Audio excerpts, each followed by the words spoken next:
और चलिए इसी के साथ बढ़ते हैं आगे। बड़ी खबर, झारखंड में परीक्षा रद्द करने के फैसले पर रोक। हाईकोर्ट ने हेमंत सरकार के फैसले पर रोक लगाई है। जेपीएससी, जेएसएससी समेत 22 परीक्षाएं रद्द करने पर रोक। कोर्ट ने सरकार से 15 दिन में जवाब मांगा है। नियुक्तियां रद्द करने पर हाईकोर्ट से रोक। याचिकाकर्ता काम पर लौटे। हाईकोर्ट की तरफ से यह साफ दिशा निर्देश भी दिए गए हैं। तो करीब 2 से 2.5 हजार लोग इससे प्रभावित हुए थे। 2014 के बाद से जितनी परीक्षा टीडीपीएल के द्वारा करवाई गई थी, उन सभी परीक्षाओं को रद्द कर दिया था हेमंत सोरेन सरकार के द्वारा, जिसके बाद जो लोग नौकरी कर रहे थे उनकी नौकरी पर संकट खड़ा हो गया था और उनकी तरफ से प्रदर्शन भी किया गया था। लेकिन अब हाईकोर्ट से बड़ी राहत मिली। इसी खबर पर तमाम और जानकारी के साथ में धनंजय मंडल हमारे सहयोगी हमारे साथ जुड़ गए हैं। धनंजय, बड़ी राहत हाईकोर्ट से और 15 दिन में सरकार से जवाब भी मांगा इस फैसले को लेकर जो सरकार की तरफ से लिया गया था। देखिए, बिल्कुल उन छात्रों के लिए बहुत बड़ा राहत खबर है जिन्होंने कहा था सरकार एक तरफा निर्णय लिया है, पॉलिटिकल दबाव रद्द कर दिए। लेकिन झारखंड हाई कोर्ट में 3 याचिकाएं दायर की गई थी सोमवार और मंगलवार को। तीनों याचिका पे सुनवाई हुई, जिसमें सबसे बड़ी बात है जेपीएससी 11th और 13 और एफएसओ 3 मामले 11th और 13 और एफएसओ 3 मामले पे सुनवाई हुई। तीनों पे याचिकाओं को सुनते हुए हाईकोर्ट ने सरकार को याचिका दाखिल करने के लिए 15 सितंबर तक का टाइम दिया। लेकिन वो 3 सबसे बड़ी राहत वाले उन अभ्यर्थियों को है जिन्होंने 11th और 13 जेपीएससी एग्जाम पास किए थे और एफएसओ पास किए थे। उनकी जो नियुक्ति है उनको स्टे लगा, जो परीक्षाएं रद्द की गई थी उन पे स्टे लगा दिया गया। यानी सरकार के जो सरकारी आदेश था उन पे स्टे लगा दिया गया है। और सरकार से हाईकोर्ट ने सरकार से पूछा है कि किन कारणों से आपने परीक्षाएं रद्द की हैं, क्या आपने देखा रद्द किया। तमाम चीज़ों के लिए जांच सरकार को एक हलफनामा दायर करने के लिए कहा गया है। बहरहाल उन छात्रों की भी उम्मीद बढ़ गई है जो मंत्रालय के बाहर जेएसएससी सीजीएल जो रद्द की है सरकार ने, जिसमें लगभग 2000 जो नौकरी कर रहे थे उनकी नौकरी चली गई है। उन लोगों की भी आस लगी है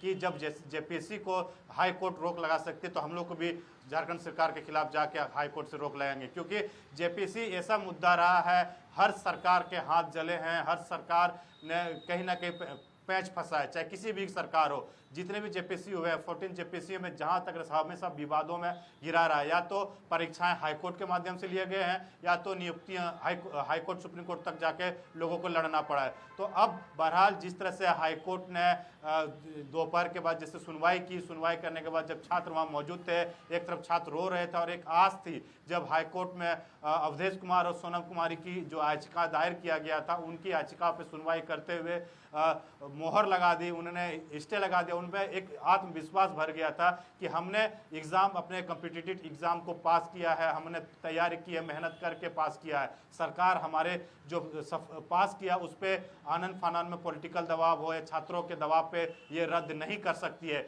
उसी को लेते हुए एक हलफनामा याचिका दायर किया गया।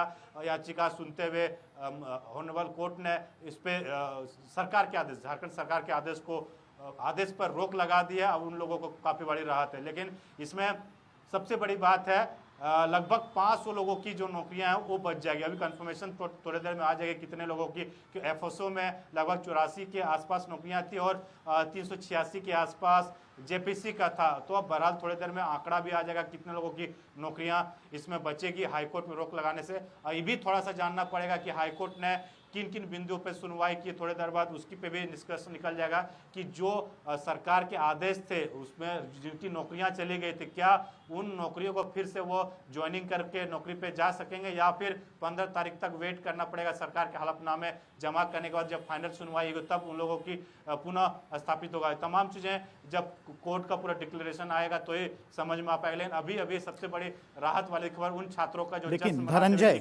स्थिति अब फिर से वहीं पर आ गई है। हेमंत सोरेन के सरकार के जो फैसला था उससे पहले की जो स्थिति थी वही स्थिति फिर से आ गई है।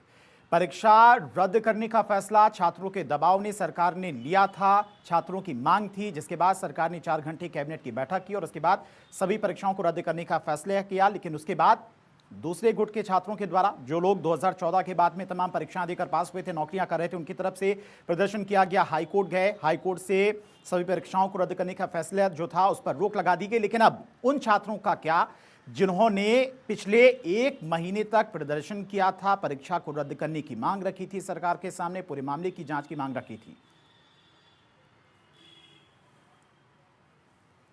जी बिल्कुल, ये धोखा है उन छात्रों को जो 26 दिनों तक लगातार भूखे अनशन किया, प्रदर्शन किया, लगातार सरकार से मांग करते गए।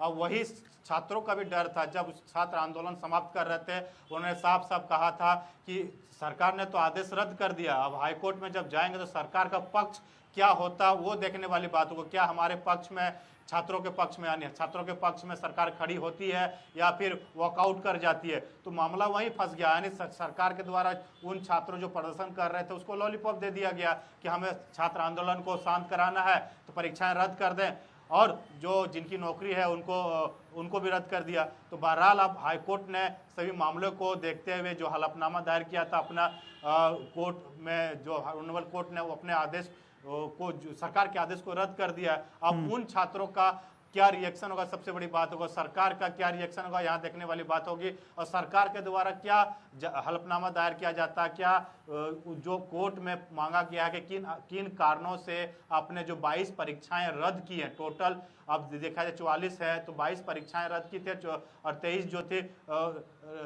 रद्द, उसमें भी नियुक्तियां रद्द की थी। तो सब चीज देखने वाली बात होगी। ठीक है धनंजय, यानी कि अभी 15 दिन का समय है हेमंत सोरेन सरकार के पास में, जब हाईकोर्ट में जवाब दाखिल करना होगा। 15 दिन में क्या कुछ डिसीजन सरकार की तरफ से लिया जाता है, निर्णय लिया जाता है, ये देखना सबसे ज्यादा अहम हो जाएगा। क्या उन छात्रों के साथ में जो पिछले 1 महीने से प्रदर्शन कर रहे थे उनके साथ में स्टैंड लेती है सरकार, या फिर हाईकोर्ट में सरकार की तरफ से पूरे मामले को लेकर क्या कुछ जवाब दाखिल किया जाता है, किस तरह से अनियमितता थी जिसको लेकर जांच बिठाई गई, क्या कहा जाता है, इस पर नजर रखनी होगी। बहुत बहुत शुक्रिया धनंजय आपका तमाम सारी जानकारी के लिए।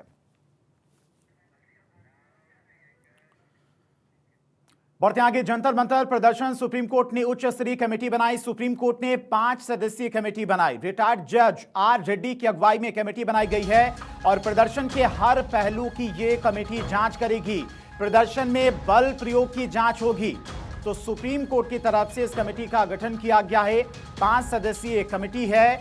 रिटायर्ड जज आर रेड्डी की अगुवाई में यह कमेटी अपना काम करेगी और प्रदर्शन के हर एक पहलू की जांच की जाएगी कि प्रदर्शन में किस तरह का प्रदर्शन हुआ, कौन कौन लोग शामिल थे और प्रदर्शन को उग्र रूप देने में किसकी भूमिका थी, कौन लोग थे जिन्होंने पुलिस पर हमला किया, कौन लोग थे जिन्होंने पत्थरबाजी की थी। इसको लेकर पूरे मामले की जांच की जाएगी।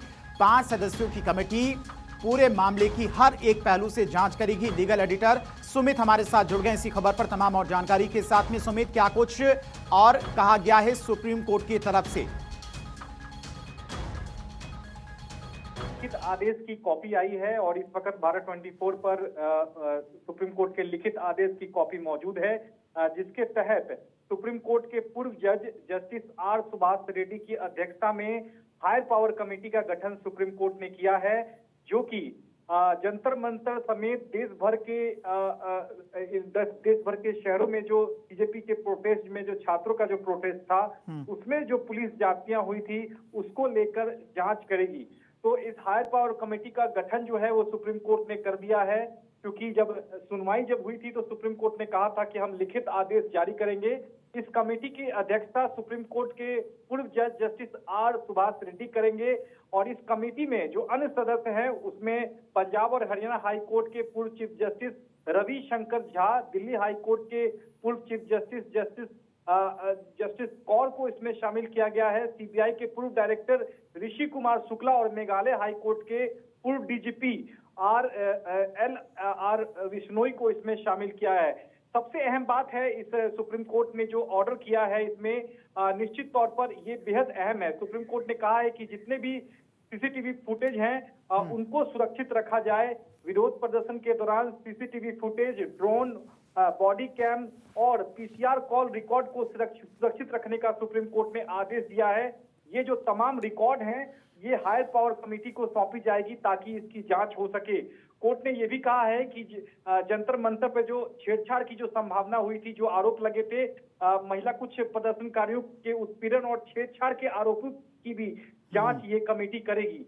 तो निश्चित तौर पर ठीक है सुमित, यानी कि पुलिस की तरफ से जिस तरह से लगातार कहा जा रहा था, लोगों की तरफ से आरोप लगाए जा रहे थे कि पैलेट गन का इस्तेमाल किया गया, लाठीचार्ज की गई, इन तमाम मामलों की हर एक पहलू से ये 5 सदस्यीय हाई पावर्ड कमेटी जांच करेगी। फिलहाल बहुत बहुत शुक्रिया आपका सुमित, तमाम सारी जानकारी के लिए।